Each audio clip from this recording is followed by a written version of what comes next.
15ই August বাবা মা ভাই বোন যা হারিয়েছি, আমাদের বিচার চাওয়ার কোনো অধিকার ছিল না। কিন্তু আওয়ামী লীগ যখন সরকারে এসেছে তখনই এই বাংলাদেশের উন্নতি হয়েছে। কোটা আন্দোলন হয়েছিল 2018-তে, আমরা এটা মেনে নিয়ে বাতিল করে দিয়েছিলাম কোটা পদ্ধতি। পুরো জুন মাস চলে গেল। জুলাই মাসের 7 তারিখ থেকে হঠাৎ দেখি আবার কোটার জন্য আন্দোলন, যখন কোটা পদ্ধতি নাই আর আন্দোলন না, সেখানে দেখা গেল ঝাঁকে ঝাঁকে সব জড়ো হয়ে যাচ্ছে। তাদের এক দফা দাবি ছিল কোটা সংস্কার, সেই যে দাবি করেছে সেই দাবি সংস্কার করে দেওয়া হলো।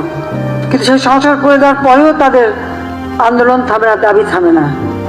আন্দোলন কোটা আন্দোলন করছে এক জায়গায়, কিন্তু চারিদিক থেকে ঢাকার সেখানে সেই জঙ্গি ঝুঁকে একদিকে হত্যাকাণ্ড চালানো, অপরদিকে যে সমস্ত প্রতিষ্ঠানগুলি মানুষের সেবা দেয়, যেমন দুর্যোগ মোকাবেলায়, সেখানে অগ্নিসংযোগ। বাংলাদেশ টেলিভিশন, সেখানে অগ্নিসংযোগ। সেই সেতু ভবনে অগ্নিসংযোগ।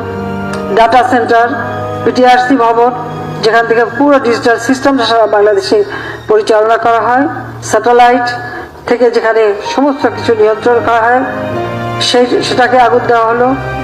তার সাথে আসলো মেট্রো রেল, অত্যন্ত আধুনিক মেট্রো রেল, দুইটা স্টেশন পুড়িয়ে দিল। এক্সপ্রেসওয়ে 2010 থেকে প্ল্যান করে সেটা টোল প্লাজা ভেঙে নষ্ট করে দেওয়া হলো যাতে চলতে না পারে। আগুনে পড়া হানি ফ্লাইওভার, সেটারও টোল প্লাজা পোড়ানো, সেটারও ধ্বংস। অর্থাৎ আপনারা একটা জিনিস লক্ষ্য করেন যে ঠিক মানুষের সেবা দেওয়ার জন্য যে কাজগুলি, সেই জায়গাগুলিতেই কিন্তু আঘাতটা হানা হয়েছে। সিটি কর্পোরেশনের ময়লা ফেলার যে গাড়িগুলি, সেগুলি পুড়িয়ে দেওয়া হলো। আজকে কত মানুষের জীবন গেছে। আর সেই সাথে সাথে পুলিশ হত্যা করে, শুধু হত্যা না, কিরকম বিভৎস দৃশ্য আপনারা দেখেন যে হত্যা করে তাকে ঝুলিয়ে রাখা হলো, পা বেঁধে উপর দিকে মাথা নিচু করে। তো পুলিশের উপরে আক্রমণ, কত গাড়ি পুড়িয়ে দেওয়া হয়েছে। র্যাবের গাড়ি চালাচ্ছে, তাকে যেভাবে বাড়ি বাড়ি ঢুকে ঢুকে কোথায় পুলিশ আছে, পুলিশকে মারতে হবে। আর আওয়ামী লীগ কোথায় থাকে, তাকে মারো। মসজিদে ঢুকে মসজিদের মাইক ব্যবহার করে মিথ্যা অপবাদ দিয়ে মানুষ ডেকে নিয়ে এসে তারপরে এই নারকীয় কাণ্ড চালানো হয়েছে। এবং এ পর্যন্ত অনেকগুলি মৃত্যুর খবর আপনারা পেয়েছেন। বাংলাদেশে আসার পর থেকে আর 75-এর পর থেকে তো আমরা শুধু লাশের মিছিলে পাচ্ছি, দেখছি। এবারেও প্রায় 200-র উপর মানুষ মারা গেল। দোতলা বাড়ির মধ্যে জানলার কাছে ছেলেটা দেওয়ালে যে ফুটো করে দিয়েছে, সেখানে তদন্তের জন্য লোক গেছে, তারা দেখে তারা সেখানে হেলিকপ্টার দিয়ে গুলি করলো কিভাবে।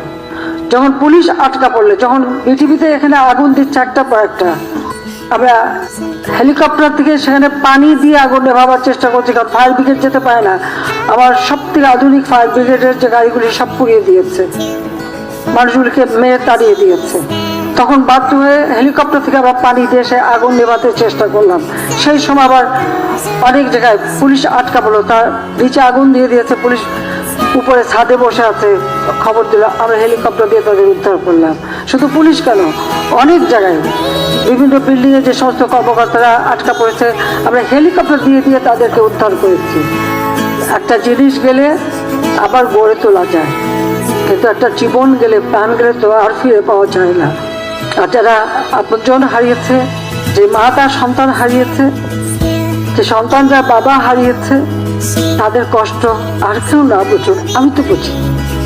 আজকে এই আগস্ট মাস, আমি তো সেই বাবা মা ভাই সব হারিয়ে সেই ব্যথা বেদনা কষ্ট নিয়ে এই বাংলাদেশে ফিরে এসেছিলাম। নিজে ছোট ছোট বাচ্চাদের মাতৃস্নেহ বঞ্চিত করে কেন? বাংলাদেশের মানুষের জন্য, এই দেশের মানুষের সুন্দর জীবন পাবে, উন্নত জীবন পাবে। এই যে এতদিন এত শ্রম দিলাম, কষ্ট দিয়ে, নিজের দিকে তো তাকাইনি, নিজের টেলিভিশন তো কিছু করিনি, যা কিছু করছি মানুষকে দিয়েছি। প্রতিটি মিনিট, প্রতিটি সময় দিন রাত পরিশ্রম করেছি, কারণ তিনি আমাদের রক্ত দিয়ে গেছে, তিনি কিছু নিয়ে যাননি, কিছু নিয়ে যাননি। আবার কি এক টুকরো কাপড়ের কাপড়ও নিয়ে যাননি। তার গরিব মানুষের জন্য ওই রেড ক্রসের মাধ্যমে যে কাপড় দিলে সেই কাপড়ের পাট ছিঁড়ে তারপর সেই কাফন দেওয়া হয়েছিল। আর আমার মা ভাই তাদের কাউকে কোনো কাপড় দাপড় কিছুই দেওয়া হয়নি। কাজে তারা কিন্তু